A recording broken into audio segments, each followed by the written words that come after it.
Hello everyone, स्वागत है आप सभी का माय चैनल रोजगार विद रमेश में।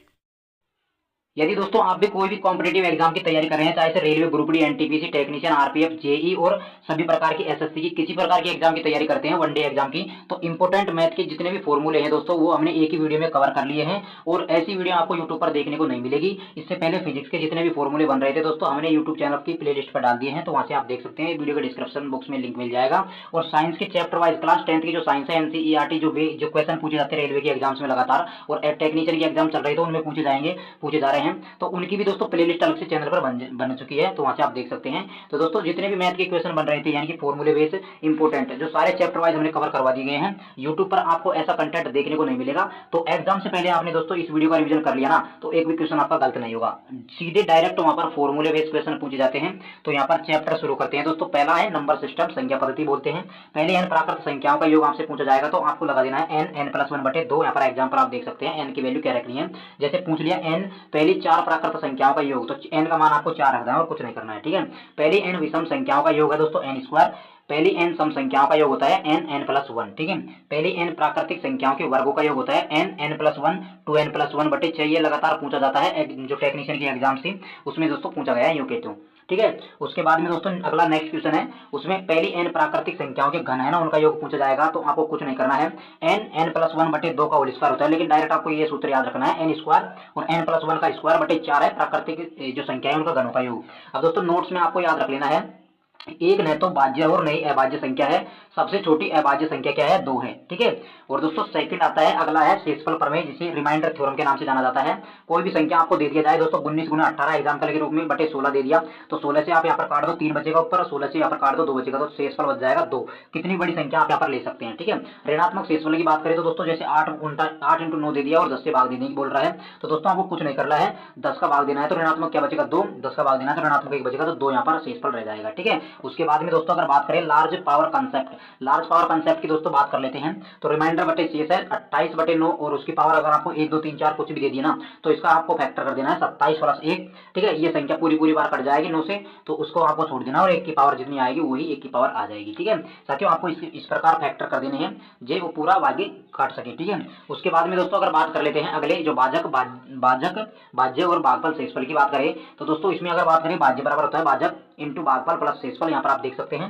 चैप्टर अगला आता है दोस्तों एलसीएम और एचसीएफ, लगातार क्वेश्चन पूछे जा रहे हैं एग्जाम्स में। एलसीएम और एचसीएफ आपको दिया गया है, एक संख्या दे दी गई है तो दूसरी संख्या आपको पूछनी है, तो इसको एलसीएम इंटू एचसीएफ, पहली संख्या इंटू दूसरी संख्या, ठीक है दोस्तों। उसके बाद में अगला है भिन्नों का, ऐसे आपसे पूछा जाएगा, कोई भी संख्या दे दी 9/10 और कोई भी संख्या दे दी आपको, ठीक है, तो उससे आपको पूछा जाएगा ना, तो आपको कुछ भी नहीं करना है, इसको लगा देना है। अंशों का तो आपको लैसा ले लेना है, ठीक है, और जो हर है उनका मैसा ले लेना है, ठीक है। उसमें आपका भिन्नों का लैसा निकल के आ जाएगा। और उसके बाद में दोस्तों भिन्नों का मैसा अगर निकालना होगा आपको, तो अंशों का तो मैसा निकालना होगा और हारों का लैसा, यहाँ पर मैसा लिखा हुआ है लेकिन लैसा निकालना होगा, ठीक है। लैसे लघुत्तम समापवर्त बोलते हैं जिसे, ठीक है। नेक्स्ट चैप्टर है दोस्तों सिंप्लीफिकेशन। दोस्तों सिंप्लीफिकेशन से लगातार ये क्वेश्चन पूछा जाता है। अंडर रूट में कोई संख्या दे दी जाए दोस्तों आपको, x under root plus x plus dot dot dot infinity तक दे दिया, ठीक है। यहाँ पर b की जो वैल्यू होगी दोस्तों a से ज्यादा रहने वाली है। तो दोस्तों इस ऐसे प्रकार के जो क्वेश्चन है उनको आपको कैसे सोल्व करना है, जैसे कि दोस्तों आपको यहाँ पर एग्जांपल दे दिया, अंडर रूट में 6 प्लस अंडर रूट 6 ये इस प्रकार का क्वेश्चन दे दिया, तो इनके आपको दोस्तों 6 है ना, इनका आपको फैक्टर करना है। कितना फैक्टर करना है, 3 × 2। अब दोस्तों इसमें अगर आपका जो वैल्यू प्लस में दी जा रही है अंडर रूट के बीच में जो वैल्यू प्लस में दी जाएगी, तो उसमें दोस्तों आपकी जो बड़ी वाली संख्या होगी वो आंसर होगी। अगर अंडर रूट में जो वैल्यू है, इस प्रकार दूसरा क्वेश्चन देख लीजिए, अगर वही सेम क्वेश्चन है, इसमें दोस्तों अंडर रूट में जो वैल्यू माइनस में दी जा रही है, तो उस संख्या का जो फैक्टर करोगे आप, तो उसमें जो छोटी संख्या आएगी ना वही इसका आंसर होगी डायरेक्ट। आपको इसमें समय नहीं लगेगा दोस्तों, अगर आपको कन्फर्म कंसेप्ट याद है ना, तो दोस्तों 1 सेकंड में आप सवाल को उड़ा दोगे, प्रश्न को करोगे नहीं। 3 अगर 6 दे रखा तो 3 दूनी 6 और माइनस का आएगा तो 2 हो जाएगा और प्लस का आएगा तो 3 आ जाएगा। और ऐसा अभी तक यूट्यूब पर कोई ने भी वीडियो नहीं डाली है दोस्तों इनकम्प्लीट फॉर्मूलों की। तो इस वीडियो को एक बार एग्जाम देने से पहले दोस्तों आप रिवीजन कर लेना, क्योंकि फॉर्मूले बेस्ड जो क्वेश्चन है दोस्तों लगातार पूछे जाते हैं वहां पर। 10 जैसे 40 नंबर अगर 30 नंबर की मैथ होगी ना, तो दोस्तों 8 से लेकर 10 जो क्वेश्चन हो जाएंगे वो फॉर्मूले बेस्ड से पूछे जाएंगे। नेक्स्ट क्वेश्चन है तीसरा, अगर इस प्रकार आपको एग्जाम में क्वेश्चन दे दिया अंडर रूट में x और उसके अंडर रूट में x और उसके अंडर डॉट डॉट इन्फिनिटी, इसका आंसर दोस्तों x ही होगा, जिसमें x की वैल्यू होगी, यानी कि एग्जांपल अगर x में 4 का मान होगा तो वही 4 होगा, 5 इसमें दिया जाएगा तो 5 ही होगा, ठीक है। और एक सवाल और पूछा जाता है दोस्तों अंडर रूट में x अंडर रूट में डॉट डॉट डॉट k तक, इन्फिनिटी नहीं दिया और k तक दे दिया यहाँ पर, तो x का मान दोस्तों यहाँ पर क्या होगा, x का मान भी वही 4 होगा, ठीक है। ठीक। उसके बाद में दोस्तों यहाँ पर अंडर रूट में 4 4 4 के दे दिया, तो क्या करना है इसको जहाँ पर x की वैल्यू मान लो अगर 4 दे दी, सपोज करो ये क्वेश्चन दे दिया और इसमें x की वैल्यू आपको 4 दे दी, तो कैसे निकालना होगा आपका सॉल्यूशन। तो 2 की पावर को आपको 4 से कर देना है। क्या है, 2 की पावर है वो 4 करना है, और 4 2 की पावर 4 का मतलब होता है 16 दोस्तों। उसके बाद में से इसमें से 1 को घटाकर इसमें अंश बना देंगे। ठीक है, किस प्रकार, 2 की पावर 4 का 16 आता है, तो 2 की पावर 4 है तो 4 तो यहाँ पर लिखेंगे हम। ठीक है, 4 लिखने के बाद में दोस्तों जो 16 है उसको तो नीचे लिखेंगे और इसमें से 1 घटाकर उसको अंश बना देंगे। ठीक है, तो 4 की पावर 15/16 इस प्रकार आपको इसका आंसर दे देना है। ठीक है, उसके बाद में आता है दोस्तों घातांक और करनी से क्वेश्चन आते हैं। तो अगर इस प्रकार दिया m√p, तो p की पावर बराबर 1/m आ जाती है। एग्जाम्पल जैसे 5√4 दिया जाता है, तो 4 की पावर 1/5 इस प्रकार m√p/q, तो m बटे मतलब m√p और m√q से यहाँ पर डिवाइड कर दिया जाएगा। अगला रहता है m√pq, तो इनको अलग अलग कर सकते हैं, और m√p की पावर m है तो p इसको लिख सकते हैं दोस्तों, यानी कि p की पावर 1/m, एक तो ये हो जाएगा इंटू m से 1 माना जाएगा इसका। ठीक है, एग्जाम्पल आप देख सकते हैं 4 की पावर 3 की पावर 5 है। 2 क्वेश्चन ये भी पूछे जाते हैं लगातार, जैसे 4 की पावर 3 की पावर 5 दे दिया, तो दोस्तों 4 की पावर ये मल्टीप्लाई हो जाएंगे। ठीक है, अगर कोष्टक में दिया है तो 4 की पावर 15 हो जाएगी। अगला है 4 की पावर 3 की पावर 4, तो 4 की पावर ये दोस्तों 3 की पावर 4 है ना, इसको पहले मल्टीप्लाई करो तो 4 की पावर 81 यहाँ पर हो जाएगी। नेक्स्ट इंपोर्टेंट है √2 का मान आपको याद रख लेना, 3 का मान याद रखना, √5 का और 6 का यहाँ पर दिया गया है। नेक्स्ट चैप्टर की बात करें तो नेक्स्ट चैप्टर है दोस्तों एवरेज, औसत। ठीक है, औसत में दोस्तों बेसिक इनको आपको याद रखना चाहिए। औसत अगर दी गई संख्याओं का योग और दी गई अंकों का योग होगा। ठीक है, औसत में एवरेज अगर बढ़ेगा तो एवरेज में यहाँ पर वो भी बढ़ेगा। ठीक है, अगर एवरेज में जो औसत में अगर गुणा होगा, जुड़ेगा घटेगा, तो उसी प्रकार औसत में भी जुड़ेगा घटेगा। ठीक है, ये याद रख लेना है। उसके बाद में दोस्तों प्रथम n प्राकृतिक संख्याओं का औसत, प्रथम n प्राकृतिक संख्याओं का औसत दोस्तों यहाँ पर होता है n+1/2। प्रथम n सम संख्याओं का औसत होता है n+1, प्रथम n विषम संख्याओं का औसत होता है n डायरेक्ट। ठीक है, लगातार संख्याओं का औसत होता है दोस्तों पहली संख्या और अंतिम संख्या दे दी जाए और 2 उससे भाग दे देना, यानी कि लगातार संख्याओं का आपको औसत पूछा जाता है। जैसे 1 से लेकर 10 तक लगातार संख्याओं का औसत ज्ञात करो, तो दोस्तों पहली संख्या 1 और अंतिम संख्या 10, 11/2 5.5 पर आ जाएगा। ठीक है, और अगला क्वेश्चन पूछा जाएगा दोस्तों 1 से n विषम संख्याओं का औसत, आपको अंतिम विषम नंबर देखना है। क्या 1 से n विषम संख्याओं का पूछ रहा है ना, तो दोस्तों अंतिम विषम नंबर आपको लगाना है और उसमें 1 ऐड करके 2 का भाग दे देना है। ठीक है, और 1 से n सम संख्या होती है उनका हो जाएगा अंतिम सम संख्या लेनी है और उसमें 2 ऐड करके 2 का भाग दे देना है।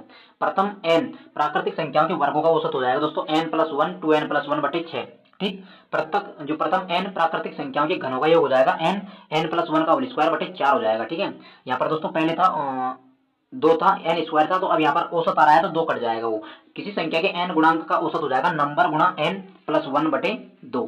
ठीक है, अगला चैप्टर आता है दोस्तों रेटियो एंड प्रोपोर्शन, यानी कि अनुपात और सनुपात से आता है दोस्तों। जैसे इस प्रकार कोई वैल्यू दे दी आपको 5:7 समानुपात 7 x, तो दोस्तों इसमें क्या है ना, जो बीच की वैल्यू होती है वो मल्टीप्लाई हो जाती है, बटे में उसका भाग लग जाता है 2 बार की वैल्यू से। ठीक है, इस प्रकार 7 से 49 हो जाएगा और 5x यहाँ पर हो जाएगा। ठीक है, अगला होता है मीन प्रोपोर्शन, यानी कि मध्यानुपाती, जिसे मध्यानुपाती आप बोलते हैं दोस्तों, एग्जाम में पूछा जाता है मध्यानुपाती का क्वेश्चन। तो दिए गए 2 अनुपात का मध्यानुपाती उनके गुणनफल का वर्गमूल का होता है। ठीक है, जो मध्यानुपाती अगर पूछेगा तो उनके गुणनफल का वर्गमूल होता है। जैसे दिए गए कोई 2 वैल्यू दे दी आपको, एग्जाम्पल दो 5 और एग्जाम्पल समझ लो दोस्तों 5 और 8 का मध्यानुपाती निकालो, तो दोस्तों 5 और 8 को 8 पंजे 40 और इसको आपको वर्गमूल लगा देना है, तो यही इसका मध्यानुपाती हो जाएगा। ठीक है, उसके बाद में आपको a अनुपात b दे दिया ये और b अनुपात c दे दिया ये, तो यहाँ पर दोस्तों इनको z वाला क्रॉस करना है, आपको a b यहाँ पर लिख देना है और b c यहाँ पर लिख देना है। तो इसको दोस्तों क्या है ना, a और b से मल्टीप्लाई कर दो पहले तो, यानी कि 2 और 3 दे दिया। ठीक है, 2 और 3 और यहाँ पर दे दिया 4 और 5। ठीक है दोस्तों, 2 चौक को 8 अनुपात, ABC अनुपात पूछेगा तो 3 चौक 12 अनुपात और यहाँ पर 5 15, इस प्रकार से आपका आंसर हो जाएगा। अगर तृतीयानुपाती की अगर दोस्तों बात करें कि आपको 2 संख्या दे दी जाएगी, जैसे 12 और 23 का तृतीयानुपाती ज्ञात करना है आपको। ठीक है, ये दे दिए क्वेश्चन, तो दोस्तों आपको कुछ नहीं करना है, b² करना है, यानी कि b का स्क्वायर हो जाएगा 30 का स्क्वायर 900। ठीक है, और 30 का स्क्वायर 900 होता है, तो उसमें a का भाग दे दो, 12 का भाग दे दो, 75 आंसर यहाँ पर आ जाएगा। ठीक है, नेक्स्ट क्वेश्चन है दोस्तों उसके बाद में चतुर्थानुपाती। चतुर्थानुपाती में दोस्तों 3 संख्या दी जाती है आपको कि 6 5 और 21 का चतुर्थ अनुपात ज्ञात करो। दोस्तों आपको कुछ नहीं करना है, b क्रॉस c करना है, यानी कि b से गुणा c से करना है, यानी कि b और c है 5 × 21 करना है और उसमें 6 का भाग दे देना है, इस प्रकार आपका चतुर्थ अनुपात आ जाएगा। प्रथम अनुपाती की बात करें दोस्तों, प्रथम अनुपाती में दोस्तों वही 3 संख्या होती है, चतुर्थ अनुपाती और प्रथम अनुपाती है उनमें दोस्तों 3 संख्या होती है, और द्वितीय अनुपाती और तृतीय अनुपाती उनमें 2 संख्या होती है। ठीक है, और मध्यानुपाती में भी 2 संख्या होती है। प्रथमानुपाती में दोस्तों a क्रॉस b करना है और बटे में c से भाग दे देना है, इस प्रकार आप यहाँ पर देख सकते हैं।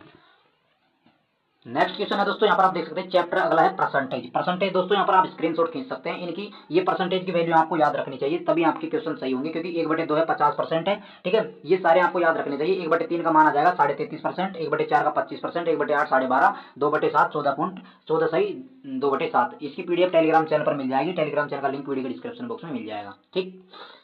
दोस्तों एक आता है सक्सेसिव मेथड। अब सक्सेसिव मेथड में दोस्तों plus minus x plus minus y plus minus x y बटे 100, यहाँ पर आप देख सकते हैं डायरेक्ट निकाल सकते हैं, ये होता है फॉर्मूला। तो x plus y plus minus x y बटे 100 सक्सेसिव में पूछा जाता है दोस्तों। ये एक बहुत ही इंपॉर्टेंट फॉर्मूला है, ये लगातार हर एक प्रश्नावली है उनमें काम आता है, ठीक है।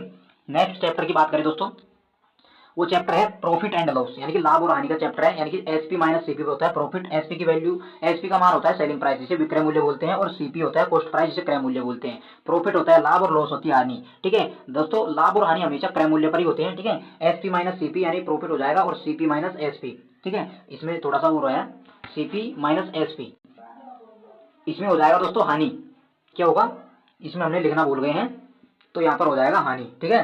और दोस्तों अगर प्रॉफिट परसेंट है, प्रॉफिट परसेंट के पूछ जाए तो प्रॉफिट बटे सीपी इंटू 100 कर देना है, यानी कि लाभ बटे क्रय मूल्य।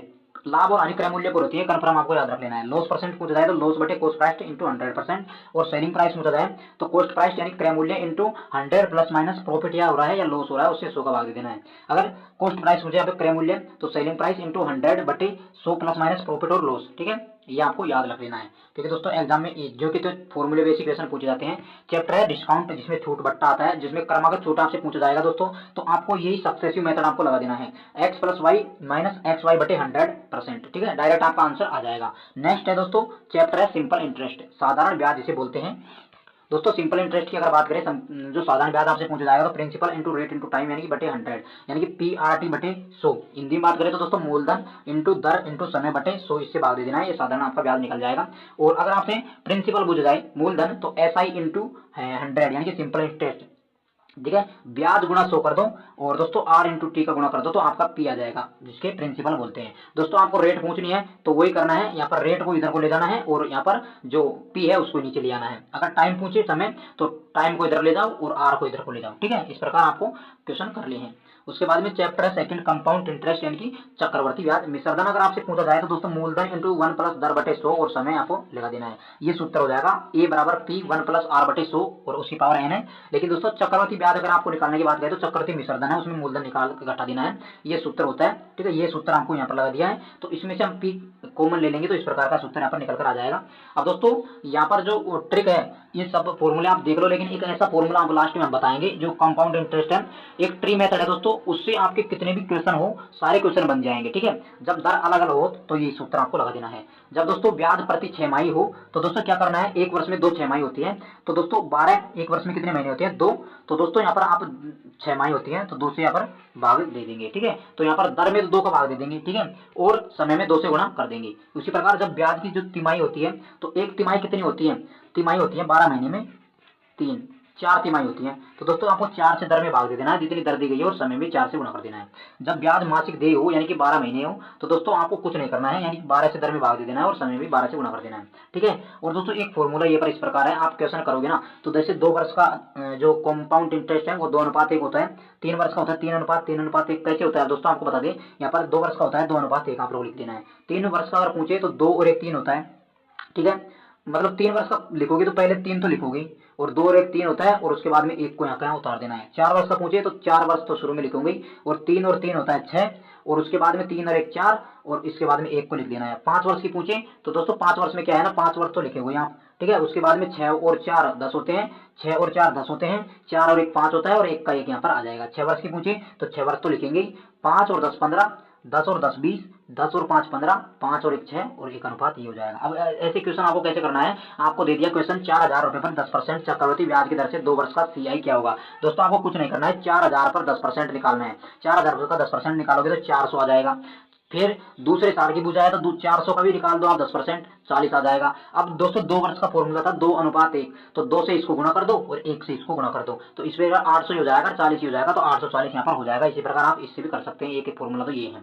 अब दोस्तों जो मोस्ट ऑफ इंपोर्टेंट जो फॉर्मूला है ट्री मेथड, जिससे मैं क्वेश्चन करता हूँ हर एक प्रकार की एग्जाम्स में, कोई सा भी आपसे क्वेश्चन पूछा जाएगा, आप चुटकी में इस ट्री मेथड से आप कर सकते हो, कितना भी दिया गया हो, ठीक है। अब जैसे दोस्तों ट्री मेथड क्या होता है, सभी क्वेश्चन इससे कर सकते हैं। और ये मेरा मेथड है दोस्तों, 10,000 रुपये का 10% की चक्रवृद्धि ब्याज की दर से 3 साल का चक्रवृद्धि ब्याज ज्ञात करना है। तो दोस्तों 10,000 को इस प्रकार लिख दिया। अब 10% यहाँ पर निकाला है ना, तो 3 साल का एक एक बार निकालेंगे ना, तो 1,000 हो जाएगा। ठीक है, यहाँ पर 1,000 हो गया है। उसके बाद में दोस्तों 10,000 पर पहले साल का निकालेंगे हम 10%, तो दोस्तों 10% दूसरे साल के लिए निकालकर 100 रुपये आ जाएगा। ठीक है, और फिर दूसरी साल का लिए निकालेंगे तीसरी साल के लिए, तो उसका भी 10 का 100 आ जाएगा। ठीक है, नेक्स्ट बात करें तो दोस्तों जो सेकंड साल है उसमें 100 रुपये है, उसका भी ब्याज निकालेंगे तो 10 रुपये यहाँ पर आ जाएगा 10% से। ठीक है, और पहली साल का जो 1,000 रुपये है उस पर हम थर्ड साल के लिए निकालेंगे, दूसरी साल के लिए तो हमने निकाल दिया, अब थर्ड साल के लिए निकालेंगे तो 100 रुपये आ जाएगा। तो कंपाउंड अगर इंटरेस्ट की बात की जाए तो टोटल विसर्जन हो जाएगा दोस्तों आपका 10,000, तो आपका ये था ही। ठीक है, मूलधन, और 10,000 में 3,000 ये साधारण ब्याज हो गया, और ये पूरा मिश्र ये चक्रवृद्धि ब्याज हो जाएगा दोस्तों। इन पूरे को जोड़ दोगे ना आप तो ये होता है 3310। क्या होता है? 3310 होता है ये पूरा, और 10,000 आपका ये थे तो 13,310 ये हो जाएगा। अगर साधारण ब्याज की बात करें तो दोस्तों साधारण ब्याज होता है 1 साल का, ये साधारण ब्याज है। कोई सा भी क्वेश्चन पूछ लिया जाए देख लो इसमें, अब ये साधारण ब्याज होगा 3,000, यहाँ पर आपको हमने 3,000 बता दिया है। उसके बाद में दोस्तों चक्रवर्ती ब्याज की अगर बात करें तो चक्रवर्ती ब्याज पूरा ब्याज हो जाएगा। ठीक है, ये हो जाएगा। अगर उसके बाद में दोस्तों क्वेश्चन आपसे पूछ लिया जाता है कि 10,000 रुपये का 10% की चक्रवर्ती ब्याज की दर से 3 साल का चक्रवर्ती ब्याज और साधारण ब्याज में अंतर, दोस्तों चक्रवर्ती ब्याज तो हो जाएगा आपका ये 3310 पूरा। ठीक है, और साधारण ब्याज हो जाएगा 1,000, 2,000 और 3,000, यानी कि 3,000। तो 3310 में से 3,000 निकालोगे तो दोस्तों 310 आपका अंतर हो जाएगा। ठीक है, ये मेथड है, बहुत ही इंपॉर्टेंट है, ये मेरा मेथड है दोस्तों, आप इससे चाहे कोई से भी क्वेश्चन कर सकते हैं। ठीक है, उसके बाद में है चैप्टर टाइम वर्क और ट्रेन स्पीड और डिस्टेंस है। 4 बराबर दूरी बटे समय, दूरी बराबर चाल इंटू समय, और समय बराबर दूरी बटे चाल। किलोमीटर हावर में अगर आपको दूरी दी गई है और मीटर पर सेकंड में करना चाहते हैं तो 5/18 से आप गुणा कर सकते हैं। मीटर पर सेकंड में अगर दी गई है तो किलोमीटर प्रति आवर में करते हैं तो 18/5 से आप गुणा कर सकते हैं। उसके बाद में एवरेज स्पीड यानी कि औसत चाल पूछी जाती है तो 2xy/x+y कर सकते हैं। और रिलेटिव स्पीड आपके सापेक्ष गति पूछी जाएगी। तो दोस्तों जैसे कि दो कंडीशन बनती है यहाँ पर, जब एक ही दिशा में जा रही हो कोई भी वस्तु चीज, कोई भी एक ही दिशा में जा रही है ना, जैसे 80 किलोमीटर की गति से यहाँ पर 80 किलोमीटर प्रति आवर की गति से एक ही दिशा में दो चीज जा रही हैं तो इनका डिफरेंस निकलेगा 80 - 60 20 किलोमीटर प्रति आवर। जब विपरीत दिशा में जा रही है, जैसे एक कोई वस्तु इधर जा रही हो, एक ट्रेन होता है कोई भी वस्तु हो, इधर एक इधर को जा रही है 80 किलोमीटर, एक इधर को जा रही है 60, तो ये दोनों है ना विपरीत दिशा की जुड़ जाएंगे, 80 और 60 140। ठीक है, नेक्स्ट है दोस्तों ट्रेन और बोट से संबंधित है। जब रेल किसी व्यक्ति या पोल को पार कर रही हो तो वह अपनी ही लंबाई को पार करती है। अब एग्जाम में क्वेश्चन दे दिया, इतना सारा क्वेश्चन दे दिया और लास्ट में दिया गया जब रेल किसी व्यक्ति या पोल को पार कर रही है तो कितनी लंबाई को पार कर रही है। दोस्तों वो खुद की लंबाई को ही पार करती है, इसका आपको कंफ्यूजन निकाल देना है। ट्रेन की लंबाई को ही पार करती है तो आपको डायरेक्ट उसी को आंसर कर देना है। और जब ट्रेन प्लेटफॉर्म की लंबाई को पार करी, जब आपको ऐसे दे दी जाए कोई ट्रेन है उसकी प्लेटफॉर्म की लंबाई को पार कर रही है तो ट्रेन और प्लेटफॉर्म की लंबाई यहाँ पर जुड़ जाएंगी। ठीक है, अगला क्वेश्चन है, जब किसी ट्रेन को दूसरी ट्रेन उसी दिशा में पार कर रही हो, यानी कि डिस्टेंस निकालने की बात करें, लेंथ ऑफ फर्स्ट ट्रेन और सेकंड ट्रेन, यानी कि दो ट्रेन है, एक ट्रेन तो दोस्तों ये है, ठीक है, और दूसरी ट्रेन पीछे से अगर इसी को पार करती है सेम दिशा में, तो दोस्तों दोनों की जो लंबाई है वो क्या है, जुड़ जाएंगी डायरेक्ट। और उसके बाद में अगला है, जब किसी रेल है वो सेकंड ट्रेन को पार करे जो कि विपरीत दिशा में चल रही है। जैसे अब यहाँ पर आपको ये तो हमने बता ही दिया था पहला तो, ठीक है, जब कोई ट्रेन है रेलगाड़ी है वो दोस्तों एक तो विपरीत दिशा में, जैसे एक ट्रेन तो इधर जा रही है, ठीक है, इसका मुंह तो इधर है और एक इधर से इसको विपरीत दिशा में पार कर रही है, तो उसकी अगर डिस्टेंस पूछे तो सेम डायरेक्शन यहाँ पर हो जाएगी। ठीक है, उसके बाद में नेक्स्ट है स्टील वाटर स्टीम, बोट और स्टीम का है, down steam plus up steam बटे 2 आपको दे देना है। और स्पीड ऑफ करंट की बात करें तो डाउन स्टीम और अप स्टीम बटे 2 कर देना है। ठीक है, नेक्स्ट है दोस्तों मेंसुरेशन, जो कि बहुत ही इंपॉर्टेंट रहने वाला है। क्षेत्रमिति, क्षेत्रमिति 2D की बात करते हैं दोस्तों। इसमें दोस्तों आयत आता है पहले नंबर पर, तो आयत का अगर क्षेत्रफल पूछा जाता है दोस्तों इस प्रकार आयत रहता है। इसमें दोस्तों आमने सामने की भुजाएं समान रहती है, यानी कि ये लंबाई बराबर रहेगी, ये चौड़ाई बराबर रहेगी, प्रत्येक कोण 90 डिग्री का रहेगा, रेक्टेंगल बोलते हैं आयत को। आयत का क्षेत्रफल दोस्तों पूछा जाए तो एरिया हो जाएगा लंबाई इंटू चौड़ाई, जिसे एल क्रॉस बी बोलते हैं। परिमाप पेरीमीटर हो जाएगा 2 कोष्टक लंबाई प्लस चौड़ाई। विकर्ण यानी कि डायगोनल, इस प्रकार का विकर्ण अगर आपसे पूछ लिया जाए तो अंडर रूट में हो जाएगा लंबाई का स्क्वायर प्लस चौड़ाई का स्क्वायर। दोस्तों हिंदी मीडियम और इंग्लिश मीडियम दोनों के लिए हमने इस वीडियो को कंप्लीट कवर कर लिया है। तो यहाँ पर जो भी हिंदी मीडियम के छात्र हैं और इंग्लिश मीडियम के छात्र हैं वो सभी के लिए दोस्तों नॉन स्टॉप वीडियो रहने वाली है, सभी इंपॉर्टेंट फॉर्मूले की, जिसमें दोस्तों कोई सी भी आप वनडे एग्जाम्स में बैठ जाओगे ना तो आपके एक भी क्वेश्चन गलत नहीं होगा, आपका झंझट ही खत्म कर दिया। दोस्तों हमने कमेंट आ रहे थे सर मैथ्स के कोई फॉर्मूले की ऐसी वीडियो बनाओ जिसमें एग्जाम से पहले हम एक बार आधे घंटे में रिवीजन कर ले सारे फॉर्मूलों का। तो दोस्तों ये वीडियो बहुत ही रामबाण साबित हो जाएगी। सभी जो तैयारी करने वाले छात्र हैं ना, चाहे से आप रेलवे ग्रुप डी की तैयारी करो, क्या ग्रुप डी की तैयारी करो, एनटीपीसी की तैयारी करो, टेक्नीशियन की तैयारी करो, आरआरबी जेई की करो, आरपीएफ की करो, ठीक है, किसी भी प्रकार की तैयारी करो, एसएससी के लिए भी रामबाण साबित हो सकती है दोस्तों। सभी प्रकार की एग्जाम, वनडे एग्जाम के लिए तैयारी करने वाले छात्रों के लिए ये वीडियो बहुत ही हेल्पफुल साबित हो सकती है। और फिजिक्स के फॉर्मूले की इंपोर्टेंट वीडियो है वो हमारे यूट्यूब चैनल की प्लेलिस्ट में डाली हुई है ऑलरेडी, वहां से देख सकते हैं। साथ ही दोस्तों क्लास 10th की एनसीईआरटी है साइंस, उसकी दोस्तों चैप्टर वाइज एक एक वीडियो है ना, जितने भी इंपॉर्टेंट क्वेश्चन बन रहे हैं जो एनसीईआरटी एग्जाम से पूछे जाते हैं, रेलवे में पूछे जाते हैं, टेक्नीशियन में पूछे गए हैं, उस सारे जो इंपॉर्टेंट और सिलेक्टिव क्वेश्चन है उनकी भी पीडीएफ है, मतलब प्लेलिस्ट है हमारे चैनल पर मिल जाएगी। और सभी की पीडीएफ दोस्तों हमारे टेलीग्राम चैनल पर मिल जाएगी, और टेलीग्राम चैनल का लिंक वीडियो के डिस्क्रिप्शन में मिल जाएगा, तो वहां से आप देख सकते हैं। और पीडीएफ का लिंक है वो भी आपको वहां पर मिल जाएगा, ठीक है दोस्तों। अगला आता है, सेकंड आता है वर्ग, जिसमें एरिया की बात करें क्षेत्रफल की तो भुजा स्क्वायर यानी कि ए स्क्वायर हो जाएगा। वर्ग की जो डायग्राम ये होता है आप देख सकते हैं, इसमें चार भुजाएं समान होती है, स्क्वायर बोलते हैं। परिमाप पेरीमीटर की बात करें तो 4 इंटू भुजा, जिसमें 4 ए हो जाएगा दोस्तों। विकर्ण डायगोनल की बात करें तो √2 इंटू भुजा यानी कि √2 ए हो जाएगा। भुजा का मान ए है तो ए हो जाएगा, ठीक है दोस्तों। विषम बाहु त्रिभुज की अगर बात करें तो इस प्रकार का विषम बाहु त्रिभुज होता है एबीसी, जिसमें अर्ध परिमाप दोस्तों पूछा जाए तो a प्लस बी प्लस सी बटे 2 बराबर, इस प्रकार आपको याद रख लेना है, ठीक है। ए बी और सी ये दोनों बराबर नहीं होंगे, तो दोस्तों आपको इस प्रकार याद रख लेना है। और क्षेत्रफल की बात करें तो एरिया तो दोस्तों अंडर में हो जाएगा एस माइनस ए, एस माइनस बी और एस माइनस सी। एस का मान आप दोस्तों अर्ध परिमाप होता है, इसमें यहाँ पर ए प्लस बी सी बटे 2, यहाँ पर आपको एस की वैल्यू निकालनी है, और ए बी सी आपको दिए ही जाएंगे, ठीक है। उसके बाद में नेक्स्ट आता है दोस्तों त्रिभुज आता है, ट्राइंगल जिसे हम मानते हैं दोस्तों। ट्राइंगल में दोस्तों इस प्रकार आता है, ये होता है लंब, ये आधार, और ये एच हाइपोटेन्यूस कर्ण जिसे बोलते हैं दोस्तों। समकोण त्रिभुज की बात करें, राइट एंगल ट्राइंगल, जिसमें दोस्तों क्षेत्रफल एरिया की बात करें 1/2 आधार इंटू ऊंचाई हो जाएगा। परिमाप पेरीमीटर एल बी एच हो जाएगा, इसकी लंबाई चौड़ाई और ऊंचाई दोनों को तीनों को जोड़ देंगे तो वो हो जाएगा। एक होती है दोस्तों इसमें जो समकोण त्रिभुज होता है उसमें पाइथागोरस प्रमेय होती है, उसमें एच स्क्वायर बराबर L square plus B square, ठीक है। और इंपोर्टेंट ट्राइंगल आपको यहाँ पर याद रख लेनी है दोस्तों एग्जाम्स में, क्योंकि आप निकालने बैठोगे तो उसमें टाइम आपका खराब हो जाएगा। और अगर मुख्य जबानी आपको याद है तो ये दोस्तों 4 से मतलब 8 से 10 जो ट्राइंगल आपको हम बता रहे हैं ट्री, तो उनको आपको याद रख लेना है, ठीक है। एल बी एच के यहाँ पर क्रम दिए गए हैं, 11 60 61 हो जाता है, 1 5 12 13 हो जाता है, 1 √2 √3 और 3 4 5 7 24 25, 1 √3 2 और 10 24 26 और 9 40 41 6 8 10 और 1 2 √5। ये भी आपके बहुत ही महत्वपूर्ण एग्जाम्स में अगर मुख्य जबानी याद है तो दोस्तों आपको एग्जाम्स में कोई भी दिक्कत परेशानी नहीं आएगी, ठीक है। और अभी तक यूट्यूब पर दोस्तों ऐसी वीडियो आपको कहीं भी देखने को नहीं मिलेगी, तो वीडियो को एक लाइक कर देना दोस्तों अगर पसंद आ जाए तो। लास्ट में, शुरू में मैं नहीं कह रहा हूँ, लास्ट में अगर वीडियो देखने के बाद में आपको पसंद आ जाए तो एक लाइक और सब्सक्राइब कर देना, बेल नोटिफिकेशन बेल को ऑन कर देना, टेलीग्राम चैनल को ज्वाइन कर लेना, सारे पीडीएफ आपको वहां पर मिल जाएंगे, ठीक है दोस्तों।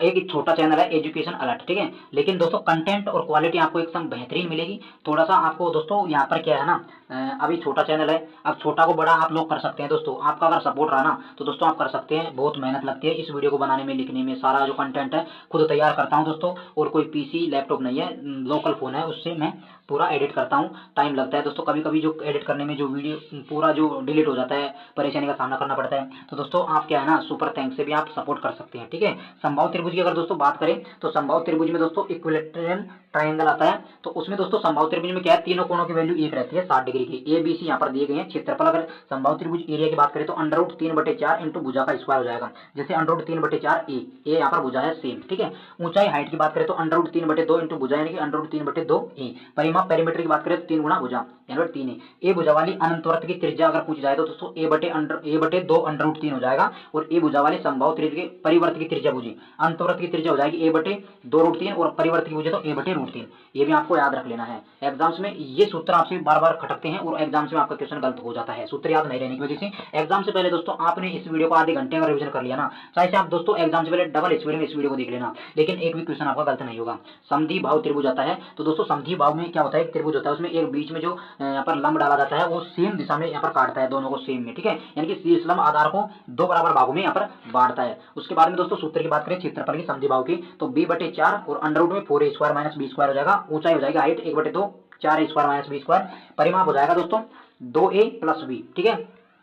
उसके बाद में दोस्तों कमरे की चारों दीवारों का क्षेत्रफल अगर पूछा जाए आपसे एग्जाम में तो आपको कुछ नहीं करना है, 2 इंटू एच और कोष्टक में l प्लस बी कर देना है, और ऊंचाई पूछे तो क्षेत्रफल पर 2 कोष्टक में l प्लस बी कर देना है, ठीक है। अब अगला आता है दोस्तों चतुर्भुज, ठीक है, पैरेलल गौर्ण यानी समांतर चतुर्भुज आ जाएगा पैरेलल, तो उसमें तो क्षेत्रफल हो जाएगा b गुना h। इस प्रकार के आपके चतुर्भुज होता है समांतर चतुर्भुज, ठीक है। इसमें ए हो जाएगी बी ए हो जाएगी, ठीक है।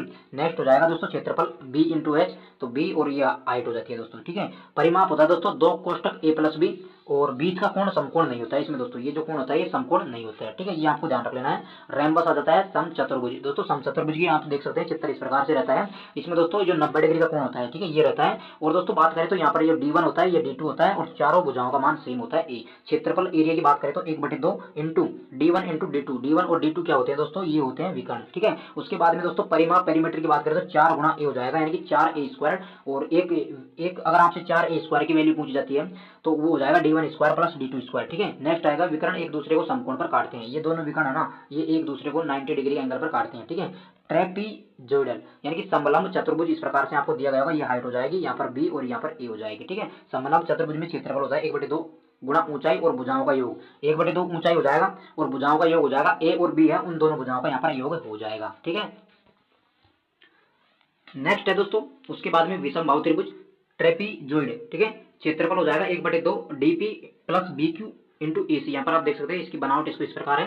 तो यहाँ पर क्षेत्रफल की बात करें तो 1/2 डीपी, डीपी हो जाएगा दोस्तों ये, और दोनों जो ये भुजाएं दी गई हैं क्यू पी बी क्यू, इनका योग और उनके ए सी से गुणा कर देना है डायरेक्ट, आपको यहाँ पर इसका जो क्षेत्रफल है वो निकल कर आ जाएगा, ठीक है। उसके बाद में जो होता है वृत्त आता है सर्कल। दोस्तों सर्कल की बात करें तो कुछ इस प्रकार का चित्र रहता है, यहाँ पर 0 और यहाँ O है और यहाँ बी है, ए है और इसका थीटा कोण है, आर त्रिज्या है ये, ठीक है। क्षेत्रफल की अगर बात करें वृत्त की तो दोस्तों वृत्त के क्षेत्रफल की अगर बात करें तो वृत्त का क्षेत्रफल होता है साथियों पाई आर स्क्वायर। क्या होता है, पाई आर स्क्वायर। परिधि की बात करें तो 2 पाई आर होती है, व्यास होता है 2r, चाप की त्रिज्या की लंबाई यानी कि चाप की लंबाई बात करें इसी चाप की लंबाई तो दोस्तों 2 पाई आर थीटा बटा 360 हो जाएगा। और एरिया ऑफ सेक्टर एओबी वृत्तखंड एओबी का क्षेत्रफल अगर बात की जाए तो दोस्तों पाई आर स्क्वायर थीटा बटे 360, ठीक है। उसके बाद में आता है दोस्तों मेंसुरेशन 3D।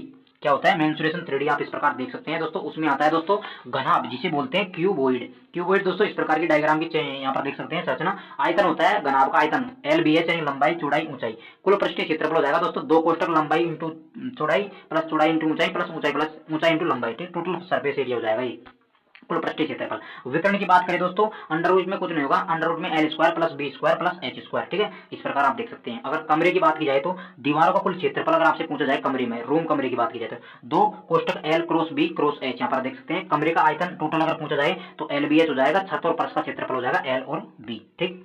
नेक्स्ट है दोस्तों घन जिसे क्यूब बोलते हैं दोस्तों, इस प्रकार वैल्यू रहती है, इसका डायग्राम रहता है 6 सतह होती है घन में। आयतन होता है दोस्तों भुजा क्यूब यानी कि ए क्यूब। कुल पृष्ठीय क्षेत्रफल होता है 6a² यानी कि 6 भुजा स्क्वायर। और विकर्ण होता है दोस्तों a √3 या √3a या √3 गुना भुजा बोल सकते हैं।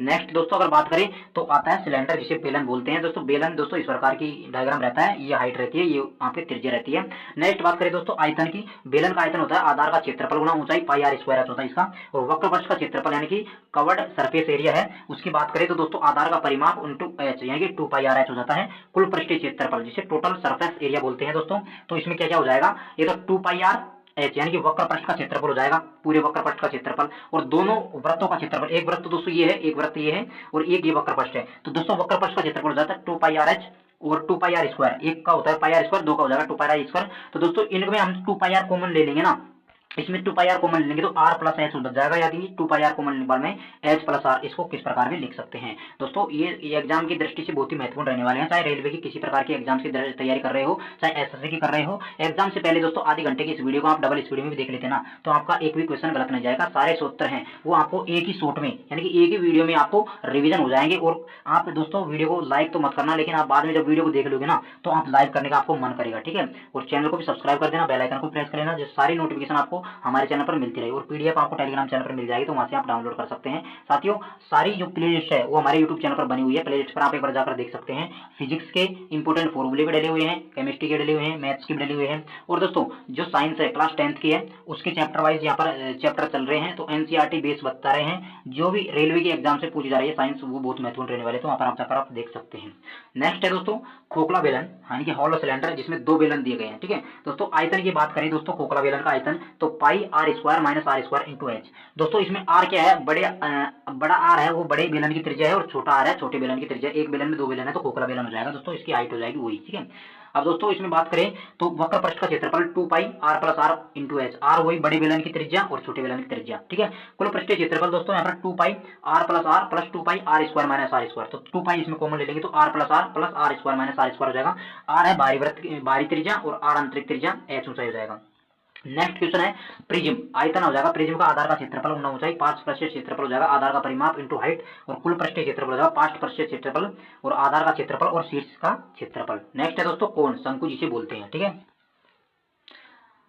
नेक्स्ट है दोस्तों कोण शंकु जिसे बोलते हैं। इस प्रकार वैल्यू रहती है, यानी कि एक यहाँ पर आयतन हो जाएगा शंकु का 1/3 पाई आर स्क्वायर है, तो वक्र पक्ष का क्षेत्रफल हो जाएगा पाई आर एल और कुल पृष्ठीय क्षेत्रफल हो जाएगा तो pi R L plus pi R square. Pi R common ले लिया हमने तो एल प्लस आर हो जाएगा। तिर्यक ऊंचाई की बात करें दोस्तों तो तिर्यक ऊंचाई हो जाएगी R square plus H square का अंडर रूट। ठीक है, नेक्स्ट है दोस्तों उसके बाद में स्फीयर जिसे गोला बोलते हैं। इस प्रकार गोला रहते हैं, इसकी त्रिज्या रहती है, तो गोले का आयतन 4/3 पाई आर क्यूब, वक्र पृष्ठ का क्षेत्रफल 4 पाई आर स्क्वायर और कुल पृष्ठीय क्षेत्रफल दोस्तों गोले का होता है 4 पाई आर स्क्वायर। यानी कि गोले के वक्र पृष्ठ क्षेत्रफल और कुल पृष्ठीय क्षेत्रफल है दोनों सेम रहते हैं 4 pi R square 4 pi R square. ठीक है, नेक्स्ट दोस्तों बात करते हैं अर्धगोला या अर्धगोले को दोस्तों सेमी स्फीयर बोलते हैं। ये अर्धगोले की जो डायग्राम है ये इस प्रकार दिखाई देगा। अर्धगोले का आयतन होता है 2/3 पाई आर क्यूब। दोस्तों पूर्ण गोले का रहता है वो 4/3 होता है, तो अर्ध में 2 का भाग लग जाए तो 2/3 यहाँ पर हो जाएगा। ठीक है, उसके बाद में दोस्तों अर्धगोले का वक्र पट्ट का क्षेत्रफल होता है 2 पाई आर स्क्वायर और कुल पृष्ठीय क्षेत्रफल होता है 3 पाई आर स्क्वायर। नेक्स्ट दोस्तों बात करते हैं कंसेप्ट होता है दोस्तों, एक कंसेप्ट होता है जब कोई आयताकार और जो वर्गाकार जो प्लॉट या खेत होता है उसमें दोस्तों रास्ते का क्षेत्रफल पूछ दिया जाता है। दोस्तों जब रास्ता हो इसके बीच में हो, खेत के बीच में हो, ठीक है, तो दोस्तों उसका अगर बात करें सूत्र तो डायरेक्ट आपको क्या करना है एक्स एल प्लस बी और माइनस में एच कर देना है जब रास्ता बीच में दिया रखा हो दोनों के बीच में। ठीक है, और दूसरा कंसेप्ट है दोस्तों जब रास्ता यहाँ पर चारों ओर दे रखा हो, बाहर का रास्ता है तो उसमें दो कंडीशन बनती है दोस्तों। एक तो बाहर रास्ते का क्षेत्रफल हो जाएगा, ठीक है, बाहर का हो जाएगा 2x l plus B plus 2x और अंदर के रास्ते का अगर क्षेत्रफल पूछे दोस्तों 2x l plus B minus 2h। ठीक है, ये आपको याद रख लेने। नेक्स्ट है दोस्तों एलजेब्रा। एलजेब्रा से भी लगातार क्वेश्चन बहुत सारे पूछे जाते हैं, एलजेब्रा में आपको याद होना चाहिए। अब दोस्तों एलजेब्रा में जो इंपॉर्टेंट जो फॉर्मूले हैं वो बताएंगे, इसमें तो आप स्क्रीनशॉट भी कह सकते हैं। ए प्लस बी का square A square plus B square 2ab, A minus B का हो जाएगा A square plus B square minus 2ab, A square minus B square का हो जाएगा ए प्लस बी और A minus B, A plus B का cube हो जाएगा A cube B cube minus 3ab A plus A minus B, A cube plus B cube हो जाएगा A plus B कोष्टक में A square plus B square minus A B. ठीक है, A minus B का whole cube हो जाएगा A cube minus B cube minus 3ab और A minus B, A cube minus B cube यहाँ पर देख सकते हैं।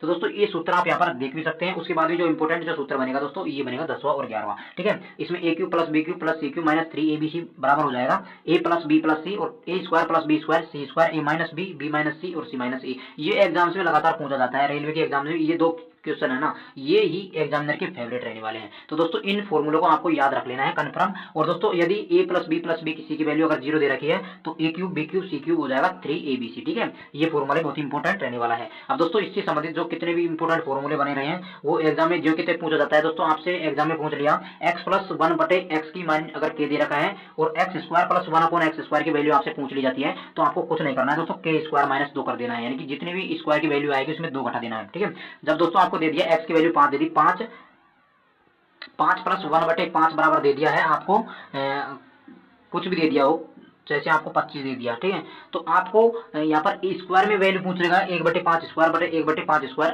ठीक है, तो उसकी वैल्यू आपको 5 का स्क्वायर 25 हो जाएगा, 25 में से 2 आपको घटा देना 23 हो जाएगा। ठीक है, नेक्स्ट है दोस्तों x अगर माइनस में आपको दे रखी है और माइनस में स्क्वायर पूछा जाता है तो आपको कुछ नहीं करना, k स्क्वायर बटे 2, यहाँ पर जो k का मान दिया जाएगा उसमें 2 उसका स्क्वायर करके 2 जोड़ देना है। उसके बाद में x प्लस 1/x बराबर k की वैल्यू दे दी है और माइनस में x माइनस 1/x दे दिया तो अंडर रूट में k स्क्वायर माइनस 4 आपको कर देना है। ठीक है, नेक्स्ट है दोस्तों under root x minus 1/x है और k आपको दे दिया है मान, तो x प्लस अगर पूछा जा रहा है तो k स्क्वायर प्लस में 4 तक है। उसके बाद में x प्लस 1/x बराबर k दे रखा है और x cube plus 1/x cube दे रखा है, तो आपको कुछ नहीं करना है दोस्तों, k क्यूब माइनस 3 कर देना है। और अगर माइनस में वैल्यू दे रही है और माइनस में पूछ रहा है तो k क्यूब प्लस 3k कर देना है। ठीक है, और x प्लस 1/x k दे रखा है और x की पावर 5 और x की पावर 5 कर देना है, तो आपको दोस्तों ये सूत्र खोल के आएगा x square plus 1/x square x cube plus 1/x cube और माइनस में x प्लस 1/x। तो इनकी सभी की वैल्यू आपको पता ही होगा कि ये क्या होती है, x स्क्वायर अगर x प्लस में दे रखा है, क्या प्लस में दे रखा है तो इसकी जो प्लस में स्क्वायर की वैल्यू क्या होगी।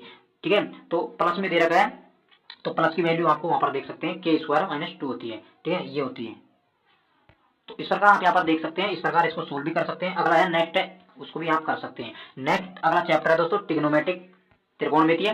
अब दोस्तों त्रिकोणमिति में दोस्तों बात करते हैं, यहाँ पर होता है समकोण त्रिभुज आपके इस प्रकार। ठीक है, एल यहाँ पर जो होती है इसकी इसका आधार होता है बी और इसकी हाइट होती है और हाइपोटेन्यूज कर्ण होता है और लंब होता है P। ठीक है दोस्तों, उसके बाद में बात करते हैं यहाँ पर पैरामीटर होता है लंब, H होता है हाइपोटेन्यूज, B होता है बेस आधार। अब दोस्तों इसमें आपको एक जो मेथड है वो याद रख लेना है, क्या, लाल बटे कक्का। लाल बटे कक्का दोस्तों ऊपर हो जाएगा साइन, ए से हो जाएगा कोस, टेन हो जाएगा ए से कोस, सेक और कोट। ठीक है, इस प्रकार दोस्तों साइन थीटा की अगर वैल्यू पूछी जाती है तो साइन थीटा लाल बटे कक्का आपको याद होगा ना, तभी आप यहाँ पर कर पाओगे। तो साइन थीटा की लंब बटे कर्ण हो जाएगा, ये हो जाएगा कोस बटे आधार बटे कर्ण, टेन हो जाएगा लंब बटे आधार। इसका विपरीत हो जाएगा दोस्तों, कोस हो जाएगा कर्ण बटे लंब और सेक हो जाएगा कर्ण बटे आधार और कोट हो जाएगा ये आधार बटे लंब। यहाँ पर हमने दे दिया है कंप्लीट, यहाँ पर देख सकते हैं।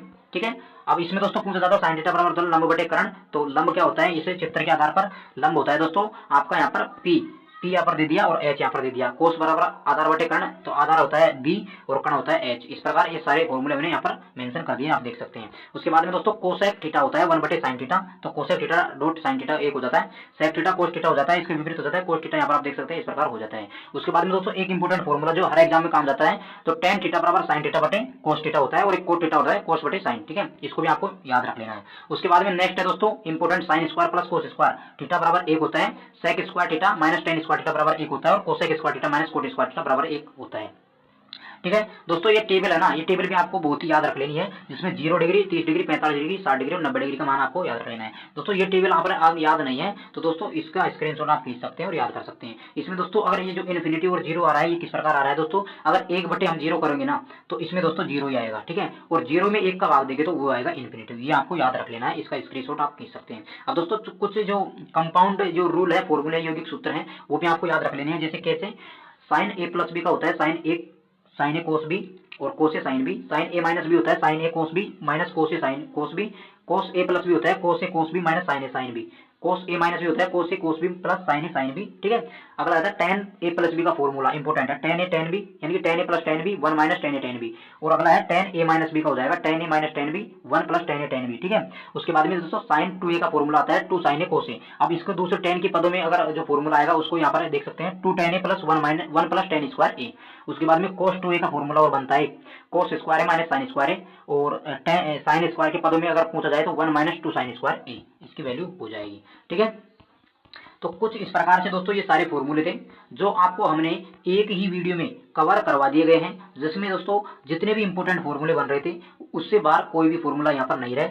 और जो भी आप तैयारी कर रहे हैं कॉम्पिटेटिव एग्जाम्स की, चाहे से रेलवे में ग्रुप डी हो, एनटीपीसी हो, टेक्नीशियन हो, एएलपी हो, आरआरबी, जेई हो, आरपीएफ हो, किसी भी प्रकार की तैयारी कर रहे हैं रेलवे में, तो ये सारे फॉर्मूले बेस्ड क्वेश्चन पूछे जाते हैं। जैसे 30 क्वेश्चन पूछ लिए तो दोस्तों 10 क्वेश्चन तो फॉर्मूले बेस्ड ही पूछे जाते हैं। एसएससी में भी सेम टू सेम फॉर्मूले बेस्ड क्वेश्चन पूछे जाते हैं। तो मैथ के जितने भी इंपॉर्टेंट फॉर्मूले हैं हमने इस वीडियो में कवर कर दिए हैं। और आप दोस्तों इस वीडियो को एग्जाम से पहले अगर आधे घंटे में डबल स्पीड में देख लिए 20 मिनट में, क्योंकि 40 मिनट की वीडियो है तो 20 मिनट में आप इसको देख सकते हैं, बस में जाते हुए भी देख सकते हैं दोस्तों।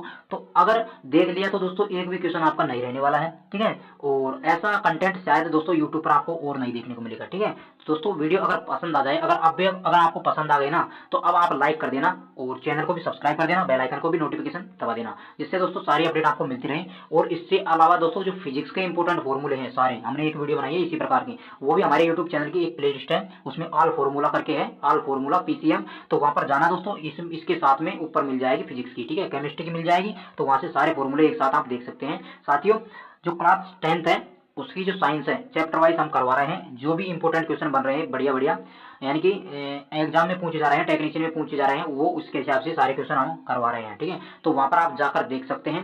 और दोस्तों सुपर थैंक्स से भी आप सपोर्ट कर सकते हैं, क्योंकि वीडियो को बनाने में दोस्तों बहुत मेहनत लगती है। पीडीएफ चाहिए तो दोस्तों टेलीग्राम चैनल को ज्वाइन कर लेना, टेलीग्राम चैनल का लिंक वीडियो के डिस्क्रिप्शन में मिल जाएगा, तो वहां से उसे सब्सक्राइब कर लेना। ये सारी जो इंपॉर्टेंट पीडीएफ है दोस्तों आपको हमारे टेलीग्राम चैनल पर देखने को मिल जाएगी। तो वीडियो को लाइक करें, चैनल को सब्सक्राइब जरूर कर लेना और कमेंट करके दोस्तों जरूर बताना आपको ये